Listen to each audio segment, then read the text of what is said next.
नमस्कार दर्शक बंधु मो सिंदूर अधिकार धारावाहिक नताशा कहे कि गोटे सांग पाखक आसवाई छटपट होउछि आउ से ठीक आसिक पहुंची जाऊ नहले मो प्रतिशोध पूरा अधूरा रही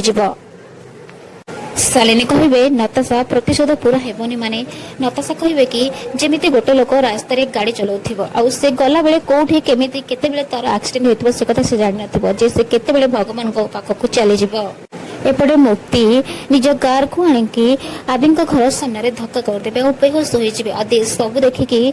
आसिकी मुक्ति को उठेबे मिस अंबिका उठ तुम कौन है मुक्ति होश रे नथिबे तेणु आदि मुक्ति को टेकिकी घर भीतर को नहीं आसबे। धनश्री कहे कि सब कौन है नताशा तू तो कहूलु मुक्ति निज सांगर असुविधा एमती देखिकी पागल हो एक्सीडेंट होकर को चली जाव हेले सब कौन है।